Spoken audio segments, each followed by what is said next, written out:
Welcome, guys. We are at the last round of the US Go Masters at the Go Congress, and in the last round, it was very interesting because we had a we had a all-game winner, 6-0. We had a 5-1 player, and then we had a whole bunch of 4-2 players, and it was quite a very interesting situation. So at the last round, we had the undefeated player, we had the 5-1 player on board 2, and then for the rest of these, we had 4-2 players. And so, because there were a lot of 4-2 players, some of us have played some players at the top. Some of these 4-2s have played many more players in the second half. It was decided that rather than what we had before, which is something like, suppose you had 8 players, then number 1 plays number 5, 2 plays 6, 3 plays 7, 4 plays 8. In the last round, we had sort of 1 versus 8, 2 versus 7, that sort of matchup. And that was designed especially to make, remember the 4th and 5th ranked players, one of them was going to play the number 1 player, one of them was going to play the number 8 player, and so they were so close. One was sure to have a loss, one was sure to have a win. It was thought to have if you played the lower player and won, you had a very easy way to go up. And because the prize money was decided to be shared amongst all the placements, it didn't matter what your SOS tiebreaks were, as long as you had the highest record. And so for the last round, we had the number 1 player play, one of the bottom players, and then we had the number 2 player play one of the second bottom, 4-2 player. For number 3, we actually had Brandon, who is a 3-3 player, who is probably the lowest ranked. So this is like, is probably number 15 or number 16, or the first player that is not a 4-2. The weakest player playing the strongest players. And then at boards 4, 5, and 6, you had very closely matched 4, 5, 6.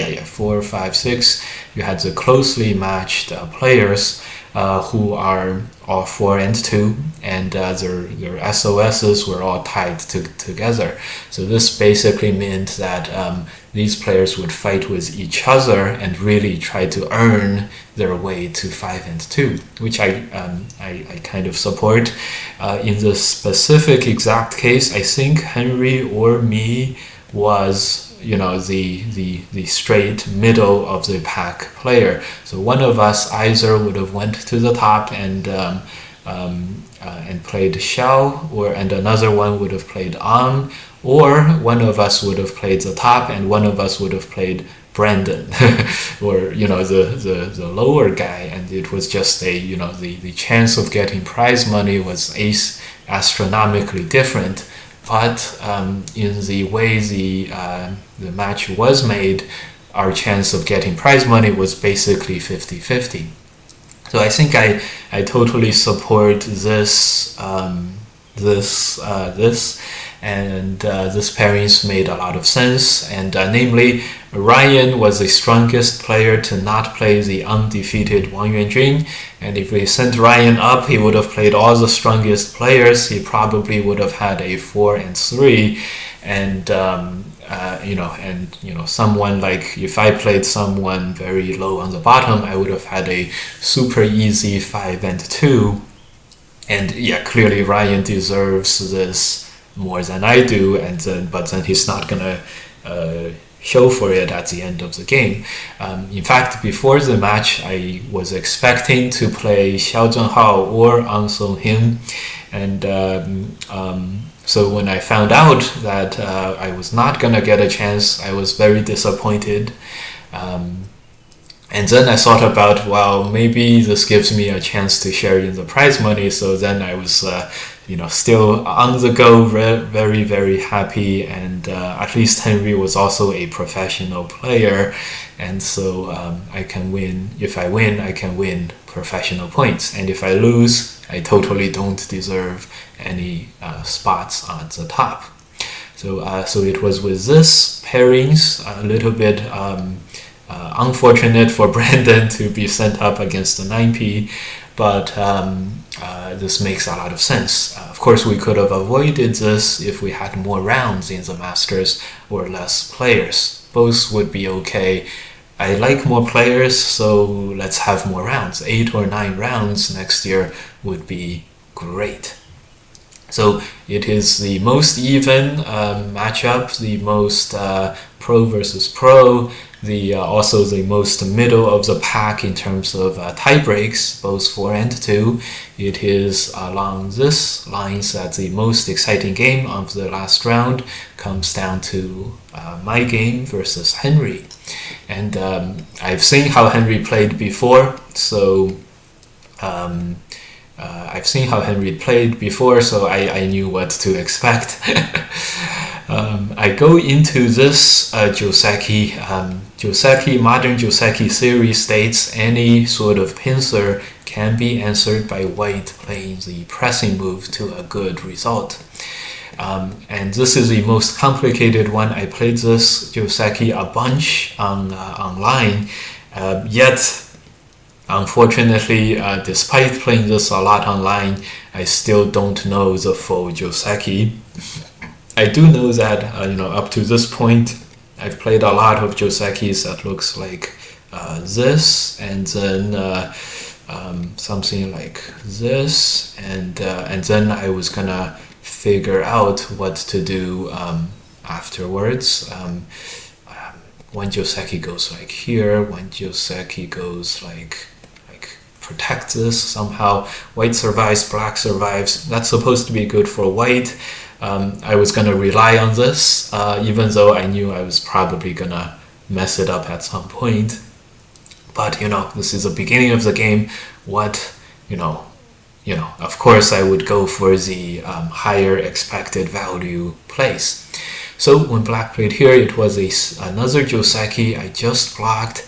Kind of regret not pushing, but then this block gave me this Hane connect, so I was probably in the right. I played this attach. This was unfortunately 1 or 2 moves, probably. So I am out of what my Joseki knowledge is at this point. Unfortunately, I just hoped that I would have 1 or 2 more moves down the line in terms of Joseki knowledge. And I know that when the opponent plays this is probably in the opponent's Joseki base. So it was at this point when it felt really tough for white. If I knew the score was actually 4 points in favor for white, I would have been totally good. And the move, I think, was to turn in the... No, not to turn in the back to capture this. I can't find the 4 points move, but that's okay. I played this Atari in the game, and this is still okay despite losing points. White is still about the same as the beginning of the game. White, in fact, gains ever so slightly. And so it is often described for myself, as the player who likes to lose stones the most, the professional who likes to give up the most amount of stones. And when I play against Henry, who cuts whenever the cut is not impossible, who is the professional who likes capturing stones the most, when this happens, of course, I'm gonna sacrifice more stones, and Henry's gonna Atari and really maximize. This is kind of what we expected. And overall, this is still relatively even, which was very difficult to come to grips with. I think the move is to extend out for continued evenness. The move before was just playing this move to allow for this exchange to happen. There could have been something else. Anyways, okay. Joseki knowledge. I get a lot of second-hand Joseki knowledge by playing these Josekis on Fox, and then usually getting behind and then checking the AI for the Joseki moves. In fact, this is better than Joseki because AI, as you guys know, frequently suggests non-standard Joseki moves. In this game, when black does not cut immediately and plays here, this is a little bit soft or slow, and here I took a page out of the previous 9p versus 9p game, and I played this extend. I was looking for black to cut here now, after I extend, of course. And no, Henry does not take the bite. Henry jumps, and then now I go and invade this corner. Of course, as a player who really likes killing things, Henry is going to go for the outside thickness, which at this point it's really emphasizing that cut now. And of course, as a pro who really likes losing stones, I would do the same, leaving the cut unprotected. So I took a big move on the right with R14. So black peeps and then cuts. And so this is like, we both sort of wanted this. I wanted this for the defender's advantage. Henry wanted this for, to kill stuff.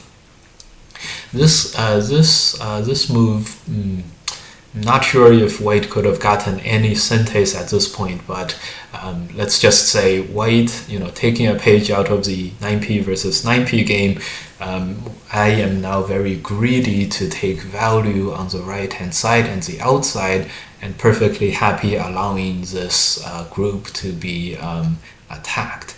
In fact, I was like, Henry, what are you doing? If I did this, it would be much safer. When Henry played the extend, I went in. Of course, this extend, it will come back. The move will come into play in the future. This is the perfect attacking move. It's making territory as well.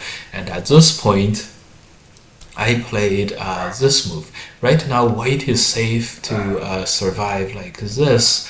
Now, unfortunately, this is not what you do if you want to, take a big lead or anything, live with two eyes. Okay, so when this happens, white loses a very important resource in the form of this connect. This connect helps white make a lot of territory, for example. And so I was looking for this connect and then to survive. This is, one of the 9p, essential 9p skills to pick up kind of thing, right? So I was looking for this, and Henry's like, oh wow, you just gave up your opportunity to make yourself alive. Now it's my turn to totally capture you now, white. And so yes, I did go for this, and I knew it was very, very uncertain. Yet still, the lure of the cutting black on the outside was just too much for me to give up. And so of course I took the danger. And the game now is still very, very even. It's a very uncertain fight. The move now is to extend, and the next moves are, if black plays on the outside, both of these moves are sente, and then push and hane, and then atari. So this will be counter capturing black. And right now, if black plays this move, for example, probably black has to extend. White would survive easily, and then the corner is going to be whatever the corner will be. This would be significantly good for white. Remember that G14 cut that was given up earlier. Unfortunately, I was not able to come up with the perfect moves, and so at this point, I think if I played this now, it's a little bit too late, because black makes so much on the right hand, on the outside, and then when this happens, black is likely able to capture the white group on the bottom. And so so this swings from very white favored to very black favored. I had to connect, and when I pushed and then played this, now black had a very good headbutting move which prevented this move from becoming sente. And so this is how black was able to keep white cut and also move out. The move here is to play this move.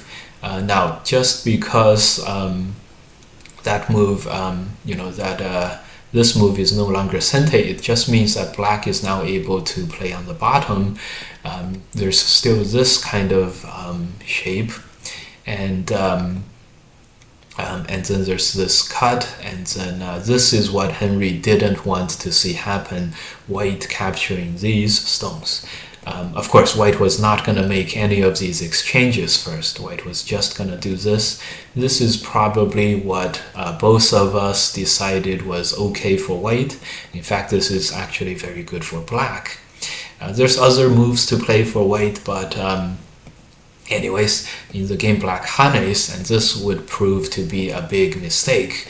All the work that ended, that came with successfully capturing white, white not coming up with the best defensive possible defensive moves, this would all be caught up at this point, and it's a totally even game after white loses a large group and a smaller 5 stones.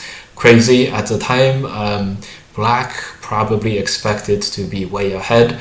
White expected to be a little bit behind, not that much, but definitely both players thought black was doing relatively well.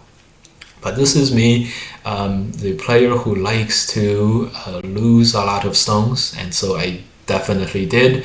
And Henry, the player, the professional who likes to kill the most amount of stones, very aggressive, and he definitely did. And so the game continues at this point, totally even. Now, and so here white sounds the counter attack, and when black played this attachment move, namely black did not want to just extend back. This would leave still a very major cut here, and that would give white actually the lead in the game. So black plays the attach. He wants to force white to play on the inside, maybe play more active moves, maybe play this move, and then later play this Atari, and this way black will not be as afraid of, as afraid for the group, and the group may be alive, which negates the need to win that ko. So unfortunately for black, when the attachment happens, white took the immediate opportunity to counterattack instead of fixing the middle. So white pushed and fought a ko threat, and because white was able to capture a stone and have black still have to connect back in ko, this is actually now a very favorable game for white. White is now ahead by something like 10 points. Of course, neither player would know this, and so it's still up in the air. At this point, actually, because black still has this backwards connecting ko, and the right hand side has this cut, this kind of cut, and this kind of cut also exposes the middle. So so this is actually a very big lead for white now. I did not understand at the time how good of a position white had, and so when black went for this cut, white went for this. The move was just to play here. This is a very quiet and good move. This way white still has a major lead. In fact, the move was maybe Atari here and connect. Nope. Anyways, white has a very good lead at this moment. Maybe it's to go for the right. I don't know. Anyways, this fight would really escalate. And here we can see how White's Atari didn't really help White, and Black has a bit of an ice base at the end. However, when Black played the diagonal attempt to cut move, this actually didn't do too much, and probably the best play was for White to make sure that Black connects back in Gote, but I didn't want to play this capture. It's a bit of a losing exchange. So White goes for this move, and at this point, this is the one point in the game where I felt White was in control. Black was unable to play this way due to this very nice Hane here, and the middle was totally alive anyways because this move is Sente, so there's nothing to worry about in the middle, and I was really feeling good at this point. So when Black played these moves, I played rather quickly at this point, and when Black played the ultra strong move to play this extend back, I was really puzzled. I was like, what? What is the meaning of this? I felt that White's corner was totally alive, which would turn out to be a bit of an issue. Right now the moves are to play this one, and then just survive on the right. This will eventually force Black to connect home, or this will give White the resource of playing this move in Sente totally fine, which is going to cut. And then because the Black middle group doesn't have that much two eyes, then Black is hampered when Black wants to destroy the bottom.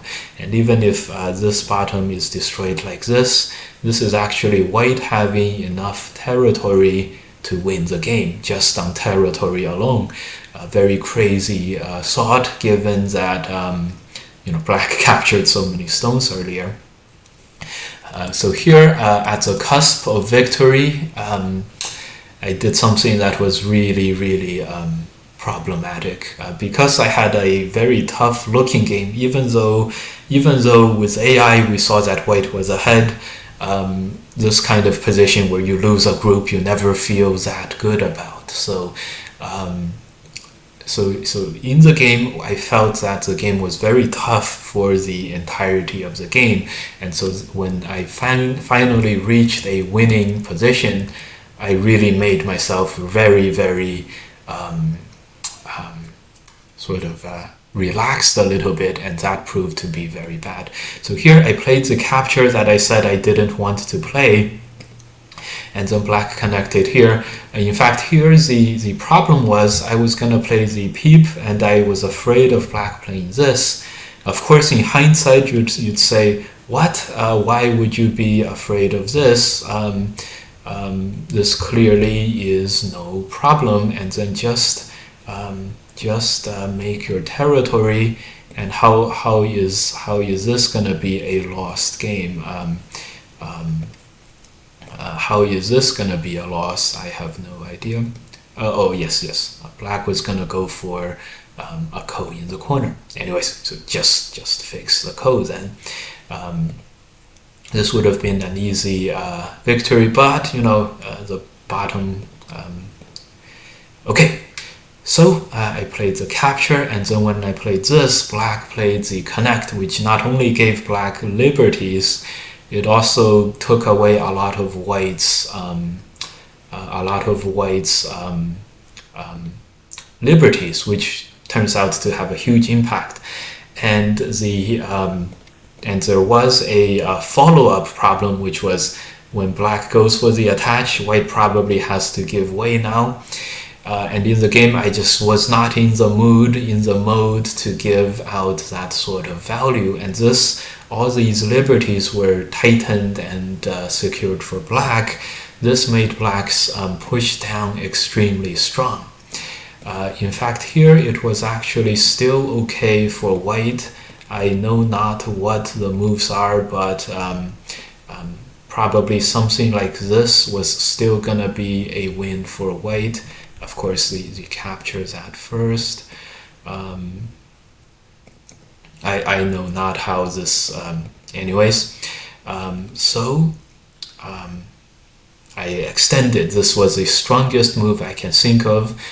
This was me. I knew this was dubious, and this was me sort of really trying to hold on in a almost impossible situation. It was clearly not as desperate as I expected. Unfortunately for me at the time, I just had no way of knowing that. I really wonder what the moves are, and connect is 4 points. This is not going to work, so I really wonder how AI still gives me like 8 points. I'm sure it was to play this first, to play this one, play this move in Sente, and yeah, something like that. Okay, so I went for it. Now this is now like even more fireworks at the end of the game, which was really what I really like. 10 moves ago I was like, hard game. Finally I see the rainbow at the end of the rain, light at the end of the tunnel. Now I'm back into the darkness again. I had to play the turn to get at black's liberties. And then black plays here, and this move, it's the only moves. This is also why white needed to turn there.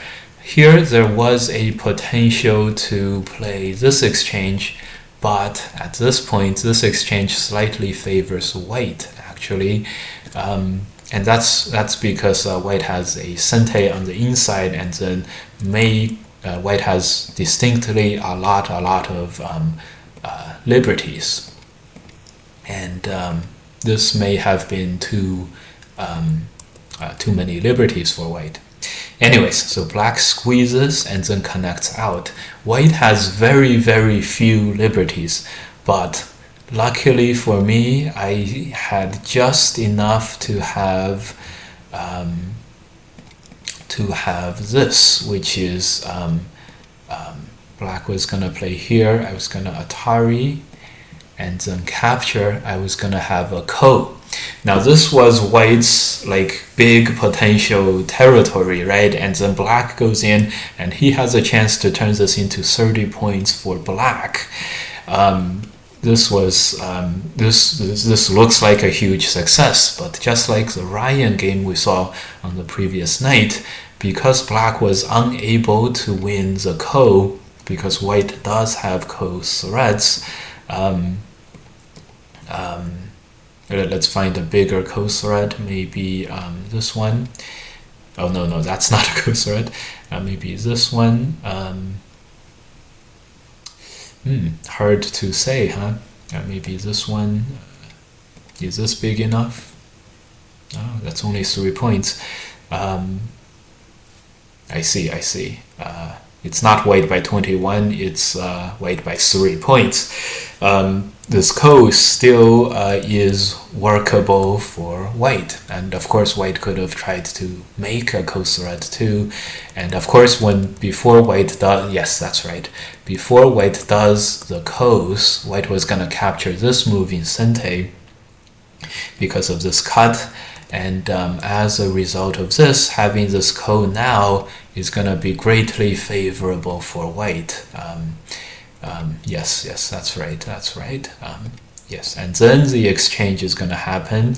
Black gains huge from the exchange, but white was going to win as a result of this go.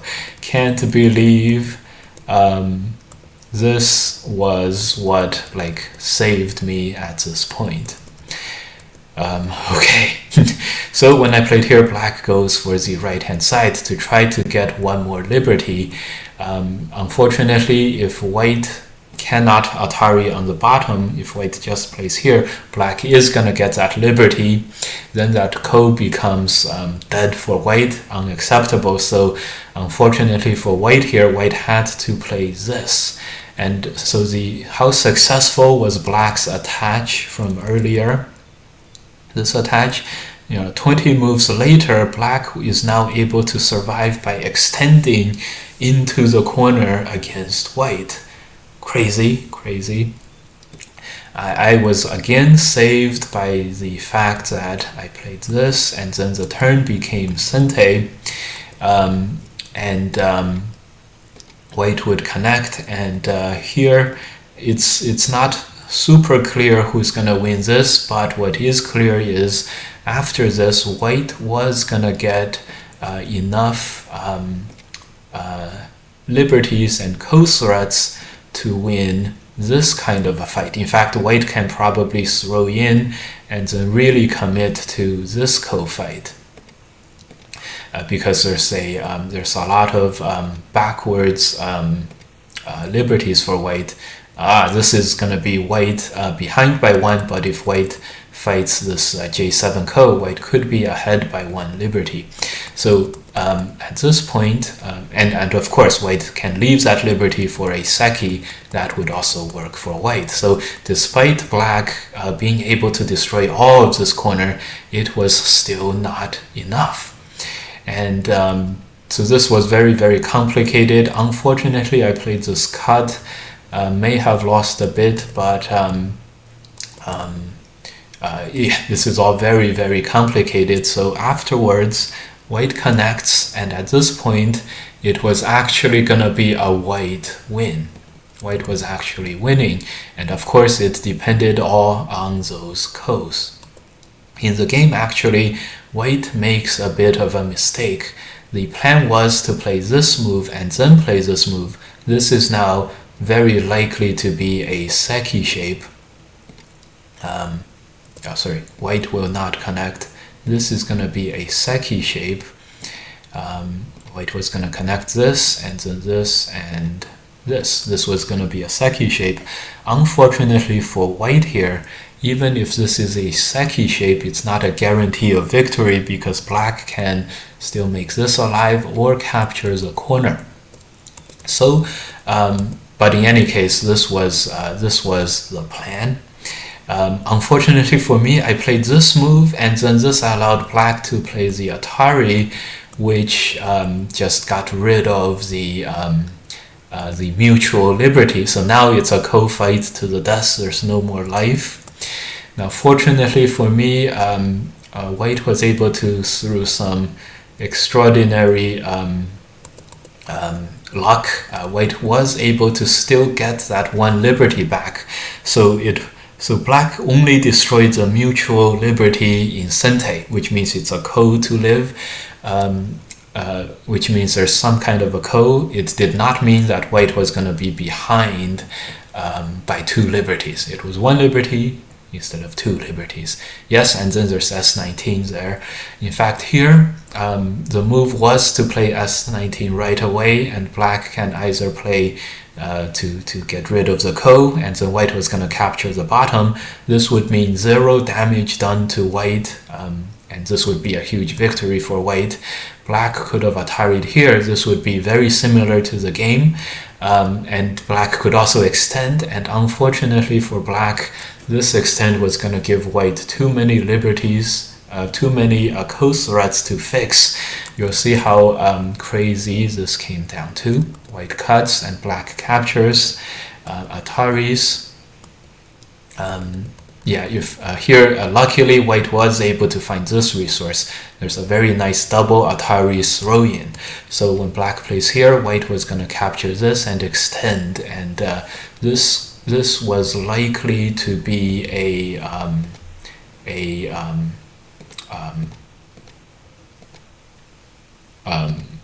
Seki. This is a Seki in ko, and of course, I think White may be able to play this one. Anyways, this could be ko-ish. Yeah. Okay. Okay. Still a ko. Of course, that ko is unacceptable for Black, so Black let White have 1 more liberty, and at this point, White plays a very desperate gote move to make a ko in this group. White was going to be behind by 1 liberty regardless. Throughout all of this, White should have went for the life on the top right. I think that's the most complicated situation. Anyways, let's see what happens in the game. The two sides fights a ko. Unfortunately for white, this is a double ko situation, where black can always capture the outside and fights a ko on the inside, because yes, so white had to connect the outside ko. This made this ko a one-step ko, unfavorable for white. So this is a favorable one-step ko for black, but white would end up fighting this. In fact, it was black's best bet to go for the capture on the top, and then white was gonna go for the middle. This would now be a direct ko, and that was very complicated. Black may have been ahead, actually, that was a chance. When white went back here, black has a one-step ko on the left-hand side, which he can resolve right now, but that would be a big loss. Black would really like to extend, fight the one-step ko, and then play here, and then white can make this a direct ko, and that's okay. That would be pretty much a victory for black, because black can just play one more. White would play here, black would play this. Actually, white has one more ko threat, so this may not. Interesting. This may not be a victory for black. It's a very close black by 1 point after some exchange like that. Anyways, but white was going to play p2, and once again we have an unfixable amount of ko threats. In fact, in the game when black played here, this sealed black's fate here. This was black's last chance to play the extend. Black plays here. What? Oh, I see. White plays here, black takes a ko, white Ataris, uses the Atari as a ko threat. Interesting. I distinctly remember. Okay, good. So, all right. So as soon as white got this ko, this Atari in Sente, white was gonna win the game, and it was through the result of playing out this one-step ko, which was very, very crazy. Yes, this is what happened in the game. Black ran out of ko threats, so he played anything.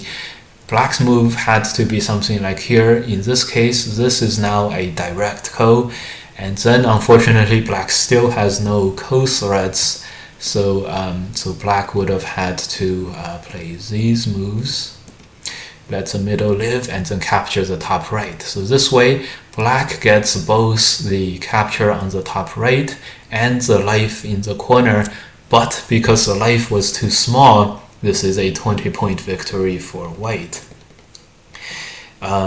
So in the game, this happened, black cut, and white went ahead to finish the ko. When white threw in this for the ko, black only has one move, which is to capture this and give up fighting the ko now, because white can take that ko as a ko threat, and then white plays here and here, and this was going to happen, and then black has to play this to end the ko.